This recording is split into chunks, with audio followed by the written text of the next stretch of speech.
18-20 साल के बाद ब्लॉकेजिंग चालू हो जाती है और उसी वक्त से आपको रोकना चाहिए। तो आपको क्या लगता है ये जो लेक्चर है सिर्फ हार्ट के पेशेंट के लिए इंपॉर्टेंट है या सबके लिए इंपॉर्टेंट हो गया? For everybody. अरे आज आप 18-20 साल के हो गए तो आपके लिए तो अब चालू हो गया ना। अब आपको फैट अंदर ग्रो नहीं करेगा, आपको बॉडी को ग्रो नहीं करने देगा, अब तो अंदर जाके ब्लॉकेज चोकिंग करेगा।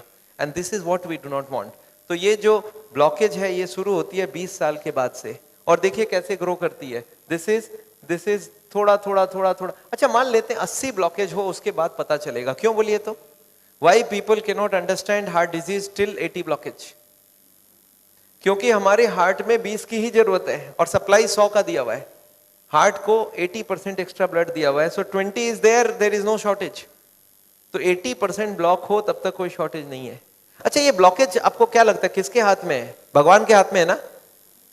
ये हमारे अपने हाथ में, हम उसको रोक सकते हैं, खाली उसको मालूम होना चाहिए रोकना कैसे है। This is what we are going to do to you. तो एनीवे हार्ट की बीमारी क्लियर हो गई, आपको समझ आ गई हार्ट की बीमारी क्या है? तो ये है हार्ट की बीमारी। अब एक बार और दिखाना चाहता हूं इसमें थोड़ी बहुत चीज। एक और ब्लॉकेज को देखिए कैसा दिखता है। This is a zero blockage, this is 80% blockage, 20 is open. अच्छा इस आदमी को बैठे बैठे तकलीफ होगी क्या? नो, ही से सब बैठे बैठे मैं घूमने में भी दिक्कत नहीं है, स्पीड लूंगा मैं तब मेरे को यहाँ पे छाती में दर्द होगी, अदरवाइज आई एम कंफर्टेबल। तो ये है हार्ट का पेशेंट। अच्छा इस ब्लॉकेज में एक चीज आपको और दिखाना चाहता हूं। ये जो ब्लॉकेज है ये किस चीज से बनी हुई है? घी, तेल, मक्खन खाया आपने ना? ये घी, तेल, मक्खन ये सब जमी हुए है यहाँ पे। अच्छा ये जो ब्लॉकेज है ये ब्लॉकेज, अच्छा एक बात इसी बहाने और बता दूं आपको, मैं अगर 100 हार्ट का पेशेंट देखता हूं उसमें से 98 होते ब्लॉकेज वाले और 2 पेशेंट होते नॉन ब्लॉकेज वाले हार्ट के पेशेंट। वो कौन होते हैं? आपने सुना होल इन द हार्ट? आपने सुना वाल्व खराब हो गया? ये वाल्व खराब हो जाना, hole in the heart, 100 patient में से 2 को होता है। 98 पेशेंट कौन से होते हैं? ब्लॉकेज वाले। तो I am going to talk to you only about the blockage patient, not about the valve and the hole patients. उनको ऑपरेशन की जरूरत है पर इनको नहीं जरूरत है, ये अपने आप को ठीक कर सकते हैं। तो ये ब्लॉकेज आपको समझा। अच्छा इस ब्लॉकेज में, blockage is covered by a membrane from inside. आपको समझ आ रहा है? ब्लॉकेज के अंदर की तरफ एक पर्दा होता है जो ब्लॉकेज को रोक के रखता है, इसको बोलते हैं इंटरनल मेम्ब्रेन। एक होता है आउटर मेम्ब्रेन, एक होता है इनर मेम्ब्रेन। अच्छा ब्लॉकेज अगर बढ़ती जाए तो इस मेम्ब्रेन का क्या होने वाला है? मेम्ब्रेन स्ट्रेच करेगा और एक दिन मेम्ब्रेन फट जाएगा। इस फटने को याद रखिएगा, मैं आगे आपको समझाऊंगा इसके बारे में। पर अभी हार्ट की बीमारी क्या है क्लियर हो गई सबके दिमाग में? ब्लॉकेज मोर देन 80% और सो।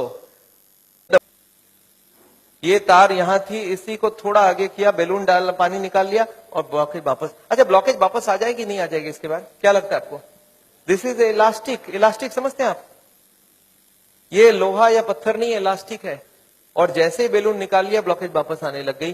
थोड़े साल बाद यही कार्डियोलॉजिस्ट मान गए बैलूनिंग काम की नहीं है। पहले क्लेम किया था बैलूनिंग एक बार कराओगे जिंदगी भर चलेगी, फिर मान गए काम की नहीं है। फिर क्या हो गया? फिर वो बोले इसमें स्टेंट लगाना होगा। What is this stent? Look at this, this is the blockage. दिख रहा है आपको येलो कलर की? और इसके अंदर एक बैलून डाल दिया। आपको दिख रहा है ब्लैक कलर का बैलून? बैलून में पानी डाला तो ब्लॉकेज कहां चलेगी? साइड में आ गई। जब बैलून निकाल लेंगे तो ब्लॉकेज वापस आएगी, तो यहाँ पे एक स्प्रिंग लगा देते हैं। ये स्प्रिंग क्या काम करेगा? ब्लॉकेज को आने से रोक देगा। आपको समझ आ रहा है स्प्रिंग का मतलब क्या है? अगर स्प्रिंग डाला गया इसका मतलब क्या है? कि ब्लॉकेज वापस आ रही थी। इसका मतलब पहले वाला जो क्लेम था वो गलत था कि बैलूनिंग करा लो ठीक रहा। इसके बाद ये जो स्टेंट लगी, स्टेंट का एक मेजर प्रॉब्लम है कि इसके अंदर से ब्लड जाएगी और फॉरेन बॉडी के अंदर ब्लॉकेज बहुत जल्दी होती है। ये देखा गया स्टेंट में 6 महीना 1 साल में सारे ब्लॉक आ जाती वापस। और ये जब वापस आने लगी तब इन्होंने थोड़े दिन तक तो बोला नहीं आती है। थोड़े दिन बाद इन्होंने बोला कि नहीं ये स्टेंट तो खराब होगी क्योंकि ये ऑर्डिनरी स्टेंट है, इसमें एक मेडिकेटेड स्टेंट देना होगा।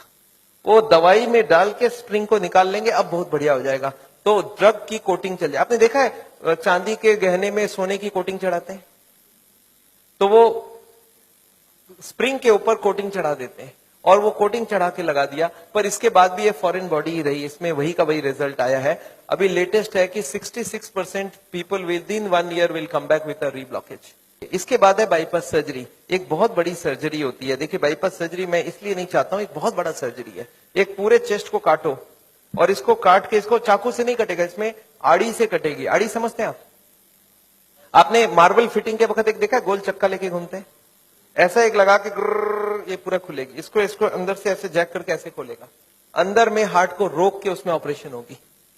और हार्ट को रोकेंगे तो एक मशीन से पूरे बॉडी को ब्लड जाएगा, इसको बोलते हैं हार्ट लंग मशीन। उसमें कुछ ब्लड डाल के उससे चलाना होगा। And during this time the operation has to take place. But this operation is very complicated. Luck अच्छा हो तब ठीक है, नहीं तो कुछ ना कुछ कॉम्प्लिकेशन रहती है। बहुत सारे लोगों की जान भी जाती है। नहीं, आपको क्या लगता है ये नई ट्यूब में फिर से ब्लॉकेज आती है? अच्छा, अब तो 40 साल बाद ही आएगी ना? पिछले बार कितने साल लगी थी आपको याद है? देखिए, एक वाई का जवाब सोच के देखिए। ओरिजिनल ट्यूब में कितने साल में ब्लॉकेज हुई थी? 20 से 40 साल। तो कितनी स्पीड रही? 2 से 4%, 6% पर ईयर। और एंजियोप्लास्टी के बाद अगर 2 साल में वापस रीब्लॉकेज होती है तो कितने साल हो गई? 40% पर ईयर। और बाईपास के बाद अगर 5 साल में रीब्लॉकेज आती है तो 20% पर ईयर। जो ट्यूब ओरिजिनली 2% की ब्लॉकेज कर रही थी, वो अब ऑपरेशन के बाद उसकी स्पीड क्यों बढ़ गया? क्योंकि अब वो ओरिजिनल नहीं रहा हमारे। और मैं जानता हूं बॉडी में एक बार कॉम्प्लिकेशन कराना, उनके लिए तो चलो बहुत बड़ा टीम लगेगा। हर आदमी के लिए इतनी बड़ी टीम नहीं भी लग सकती है और इतना बड़ा ऑपरेशन नहीं भी कर सकते ठीक से। पर मैं जानता हूं अगर ऑपरेशन बिना ही हमारी काम बन जाए, अगर हम लाइफस्टाइल को ही चेंज करके कर सकते हैं, तो हम ऑपरेशन क्यों करवाएं? And this is what is the contention. Nevertheless मैं हार्ट के पेशेंट को एक ही चीज समझाता हूं कि ब्लॉकेज अगर रिवर्स करना है तो उसके लिए थोड़ा आपको एक्यूरेसी करना होगा। What is this accuracy? You understand? This is the accuracy. इस पिक्चर को आपने देखा है, इसमें एक्यूरेसी लिखा है। कितना एक्यूरेसी है इसका मतलब? मैं आपको समझाता हूं। ये एक ड्रम है, ये ड्रम में मैं पानी भरना चाहता हूं और इसमें 15 छेद है। आप बताइए कितनी छेद बंद करने से ड्रम भरेगी? याद है 15 कारण है। अब इसमें से कितने को कंट्रोल करूं कि ड्रम भर जाए? सारे को करना होगा। अच्छा, मैं हार्ट के पेशेंट्स को क्या देखता हूं, उनको कुछ मालूम भी नहीं है इसके बारे में। वो क्या बोलते हैं, मेरा कोलेस्ट्रॉल कंट्रोल है, ट्राइग्लिसराइड ज्यादा है, शुगर कंट्रोल है, बीपी ज्यादा है। मैं बोला ऐसे नहीं चलेगा, सारे होल बंद चाहिए मुझे। बोलते मैं थोड़ा थोड़ा करूं तो कैसे चलेगा? मैं बोला थोड़ा थोड़ा से काम नहीं चलेगा। बोलते मेरा बीपी कम किया हूं पर पूरा कम नहीं कर रहा हूं, 120 नहीं लड़ रहा हूं, 140 ही रखा हूं। मैं बोला नहीं चलेगा, मुझे सारे फैक्टर्स एक साथ कंट्रोल चाहिए। हाँ, इसके लिए शुगर, बीपी, कोलेस्ट्रॉल, ट्राइग्लिसराइड आपसे कम नहीं हो रहा, मैं दवाई देके कम कर देता हूं। पर स्मोकिंग आपको पूरा ही बंद करना होगा, खाने में तेल आपको बंद करना होगा, एक्सरसाइज आपको करना पड़ेगा, ओवरवेट कम करना होगा, खाना पीने में फाइबर ज्यादा डालना होगा। अच्छा, ये सब संभव है क्या लोगों के लिए? यस, क्या प्रॉब्लम है? ये तो सिंपल सी बात है। इसको क्यों नहीं कर सकते? क्यों नहीं सिगरेट बंद कर सकते? क्यों नहीं मीट बंद कर सकते? क्यों नहीं तेल घी छोड़ के आप अलग तरीके से खाना बना सकते हैं? तो all these if you do there is no problem. Nevertheless मैं जानता हूं, एक और छोटा सा चीज आपको बताना चाहता हूं। अभी एक और नई जो टेक्नोलॉजी आ गई है, आदमी को, मैं सोचता था बिना काटे कुछ हो सके। ये हमारी कुकिंग की क्लास है। This is a cooking class. मैं हार्ट के पेशेंट्स को ट्रेनिंग देता हूं। This is my dietitian teaching cooking, zero oil cooking to the patients wives. मैं हार्ट के पेशेंट्स को योगा सिखाता हूं। मैं बोलता हूं कैसे भी करो, योगा करो। आप योगा करने की बहुत जरूरी है। उसके गार्लिक मैंने एक क्वेश्चन यहाँ पे लिख के रखा है, कैन आई टेक, कुछ फ्रीक्वेंटली आस्क्ड क्वेश्चंस लिखा, can I take garlic? Garlic heart के लिए अच्छा है, गार्लिक हार्ट के लिए अच्छा, पर नेसेसरी नहीं है जो नहीं खाता उसको ही खाना होगा। ऐसे हजारों फूड है जो हार्ट के लिए अच्छा है, तो you can take any of this food. पर एक आदमी मेरे को बोला, सर सिर्फ गार्लिक खाऊंगा मेरा ब्लॉकेज ठीक होगा कि नहीं? मैं बोला नहीं, जितने खराब वाले आइटम है सब बंद करने होंगे, जितने अच्छी वाली सब चालू करनी होगी। तो ऐसा नहीं कि गार्लिक इज अ पैनासिया, पर garlic is definitely good, cholesterol को कम करता है। So what is good cholesterol, and what if you have the range of good cholesterol is higher than the normal range? So how does it affect the heart, and what is? See, good cholesterol को good क्यों बोला जाता है? It goes to the blockage, picks up the cholesterol and takes it out. So good cholesterol if you can increase it is wonderful. We want more than 40. तो good cholesterol बढ़ाने का कोशिश करिए, और इसके लिए बाजार में नहीं मिलता है। आप हमको ये नहीं बोल सकते सर 2 किलो मेरे लिए मंगवा दीजिए।